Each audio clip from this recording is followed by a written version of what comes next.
Hi there, welcome to Recap City. Today, I am going to share a 2019 comedy drama movie titled JoJo Rabbit. Warning, spoilers ahead. Enjoy watching. Falkenheim is a fictional Nazi German city that is starting to collapse. The city is the home of JoJo. He's a 10-year-old young boy who admires Adolf Hitler and makes him his imaginary friend. Indoctrinated with Nazi ideals, a true nationalist and a fanatic, eager to help his country during the war, the reason why he's joining the junior section of the Hitler Youth called Jung Volk with Yorkie, his friend. The two will be spending their whole weekend at a camp run by Captain Klenzendorf, Freddie Finkel his second-in-command, and the one in charge of the League of German Girls, Fräulein Rom. They give the kids kid-sized uniforms and a special dagger before they are taken to the camp and teach them skills like grenades throwing, trench digging, map reading, and gas defense, among others, or at least, the boys are. And the girls are taught different skill sets like how to dress wounds, make beds, and how to get pregnant. JoJo performs well in activities like burning Jewish books and describing Jewish people, but fails in hand-to-hand combat. He easily gets scared and sneaks away, calling the attention of the older boys. And when it's time for the boys to learn how to kill, the older boys notice how hesitant JoJo is when asked to demonstrate it to a rabbit that he put in his arms. JoJo tells them that he sure can do it and he isn't scared, but in the end, he still can't do it, so he tries to let the rabbit escape. But the older boy grabs the rabbit before it escapes and kills it while JoJo's watching. Then they begin teasing him for his failure of doing the task. They begin calling him JoJo Rabbit since he's like a little rabbit when he's scared. The teasing makes him upset, so he runs to the woods. He sits and cries on a tree root, and an imaginary Hitler suddenly appears and tells him that rabbits are pretty brave, because they go out in the wild every day to get their carrots and they got to be sneaky not to get caught by their enemies. Encouraged by his imaginary friend to be a mighty rabbit, he runs back to camp, where Captain Klenzendorf is teaching the kids how to properly throw grenades. JoJo, an imaginary Hitler, passes by him and steals the grenades in his hand and runs into the woods. He throws the grenade so badly that it hits a tree and bounces off, landing on his feet, then explodes on his face. JoJo falls unconscious but has some blurry memories of people rushing him to the hospital and being visited by his mother, Rosie Betzler. Some days later he wakes up and the first thing he notices when he gets up from bed is limp on his leg. When he looks in the mirror, he finds scars on his face. His mother comes to check on him. She hugs him and reminds him that he's got her even if his father is gone and his sister Inga died. In the next scene, JoJo is wearing his uniform and is ready to get back to the camp again. His mother takes him back to the Jung Volk headquarters, where they find Captain Klenzendorf feeding Finkel awkwardly. Klenzendorf has already been demoted for negligence, but Rosie still hits him on the groin with her knee and slaps him with her glove, making him promise he'll give JoJo some work to do, even if it isn't on the field, and that he'll feel included. JoJo is given the task of putting up propaganda posters around town and delivering conscriptions, which he does with lots of enthusiasm. One afternoon, while working, he finds his mother staring at a group of people hanged at gallows in the public square, and when JoJo asks her what they did, she replies, "What they could." When he goes home later, his mother isn't there, and he starts to get nervous when he hears noises coming from his sister's room. He enters the bedroom to investigate and finds a weird mark on the floor that goes up the wall, so he inserts his knife into it and manages to open a fake section of the wall. There is a space behind it enough for a person to crawl into and various objects spread around. At the end of it, he's shocked to find a young girl, Elsa Kor, who follows him out of the room as he screams and runs around the house in fear. She catches him when he's about to reach the front door and pushes him against the wall, showing him she has his dagger and admitting she's Jewish, but she's there because Rosie had invited her to hide in her house. If JoJo tells anyone about her, Elsa promises she'll say he and Rosie helped her, which would get them killed as well. After she returns to her hiding spot with his knife, JoJo rushes to his room and discusses his options with imaginary Hitler.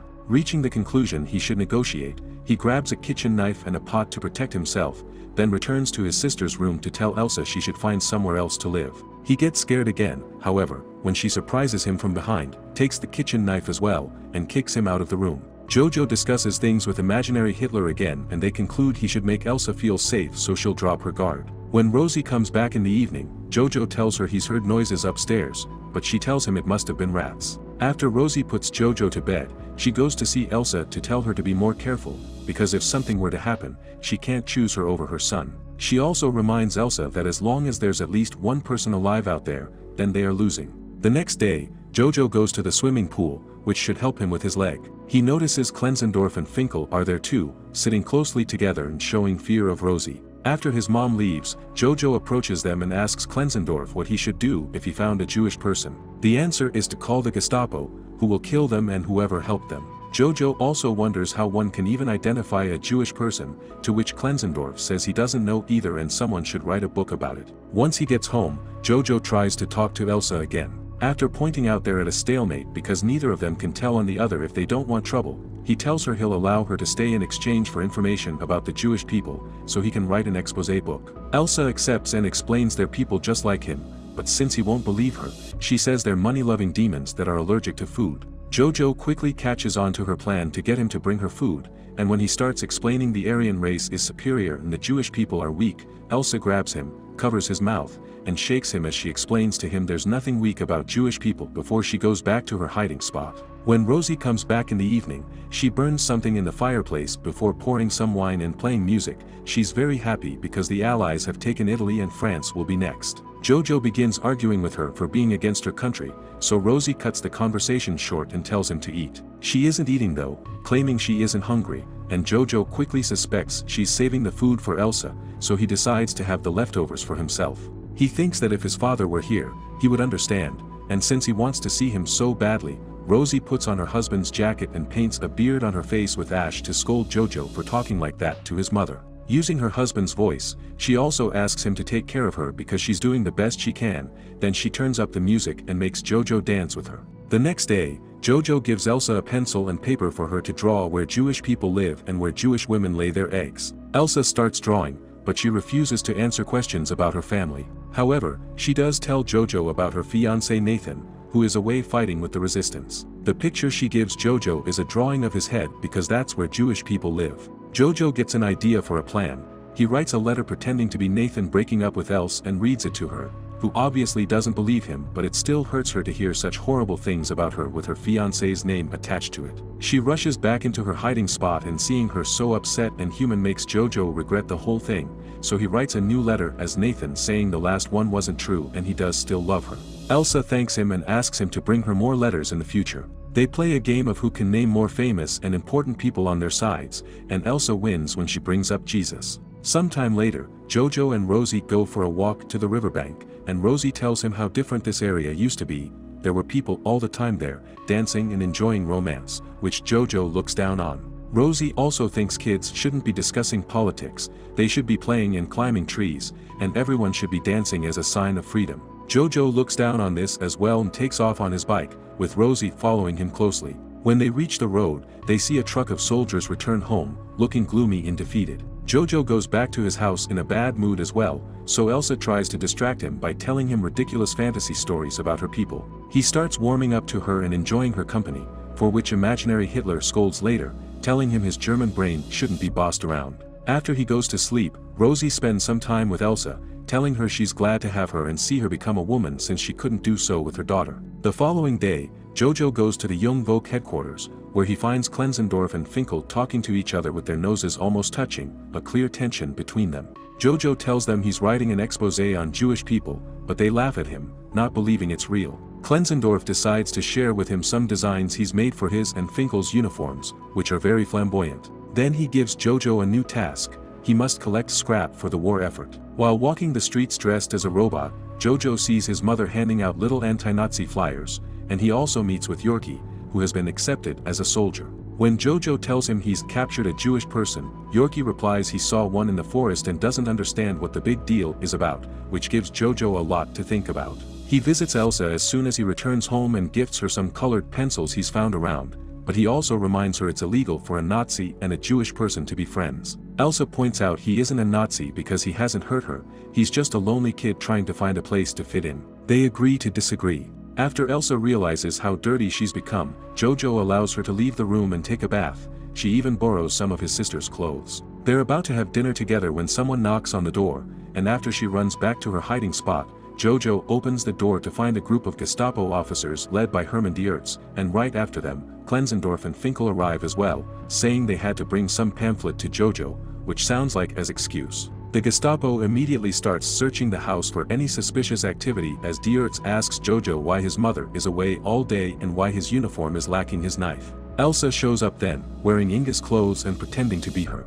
She tells them she was the one to grab the knife because her brother had been bothering her, so the Gestapo goes to search her room next. Diertz is still suspicious of her, so he asks for her papers. Elsa grabs Inga's ID from her drawers and hands it to Klenzendorf, who asks her for her birthday. Elsa guesses correctly and Klenzendorf lets her go, but Diertz cuts in when he sees JoJo's exposé book. The Gestapo starts going through it, laughing at all the demonic drawings of Jewish people, and while Klenzendorf doesn't look too amused, Elsa feels rather upset and betrayed when they reach a section where JoJo has described all the ways Jewish should die. Happy not to have found anything wrong, the Gestapo leaves, and Klenzendorf leaves as well after giving Elsa back the ID and JoJo his knife. Elsa discovers the date on the papers is different from what she said, which means Klenzendorf has been helping them all along. JoJo points out nobody knows Inga is dead, so Elsa could pretend to be her and live with them normally, but she still feels hurt by the book's content, so she tells JoJo they can't be friends. Imaginary Hitler yells at JoJo for trying to befriend Elsa and thinking she's a good person and tells him to get his priorities straight.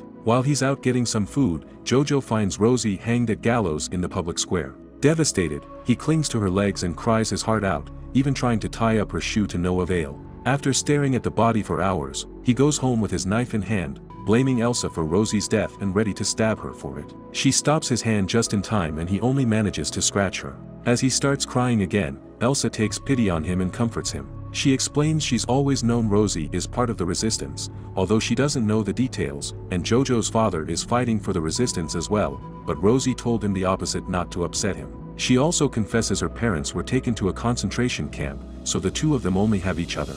JoJo starts going to the streets to scavenge food from waste bins and notices how destroyed the city is becoming every day. He and Elsa begin a routine together, sharing meals and enjoying the fake letters from Nathan that JoJo writes. One afternoon, the city enters a chaotic state when the Allies initiate an offensive, taking advantage of Hitler having killed himself. JoJo comes across Yorkie, who is carrying some weaponry around because the army is so desperate for soldiers that they're sending the kids out. JoJo tells him the Jewish person he caught is kind of his girlfriend now and he's worried because it's illegal, but Yorkie points out he's met the Russians and the Japanese and they are worse than Jewish people. Ram finds them next and after sending Yorkie out with a gun, she gives JoJo a uniform jacket so he won't be shot by their side by accident. Then a bomb explodes in the area, and JoJo is left dizzy while he watches everyone fight, including kids and the elderly, and even Klenzendorf and Finkel wearing their flamboyant designs. JoJo is too scared to fight, so he hides in an abandoned building until it's over. He comes out after things calm down and sees the Americans take off the Nazi flags to replace them with their own, celebrating their victory. Soviet soldiers are seizing every Nazi they see, including Diertz and the rest of the Gestapo, and seeing the jacket JoJo is wearing, they take him as well. He finds Klenzendorf among the other prisoners, who tells him he's a good boy and that he should take care of his sister before taking off his jacket and spitting at him, calling him a Jew so that the soldiers let him go. JoJo can only watch as Klenzendorf is taken away to be executed by a firing squad. On his way home, JoJo finds Yorkie, who says he'll go to see his mother for a cuddle.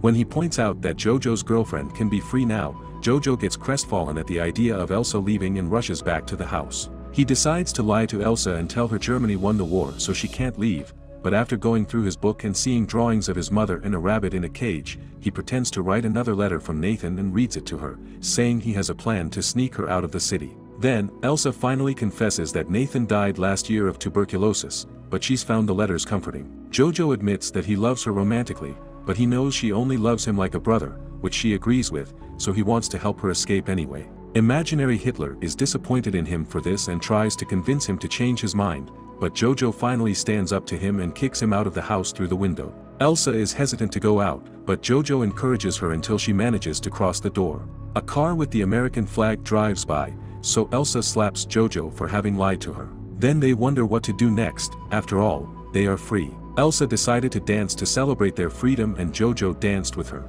Help us grow this channel. Subscribe for more videos every day, turn on notifications and leave a like and a comment. Thank you for watching. See you at the next one.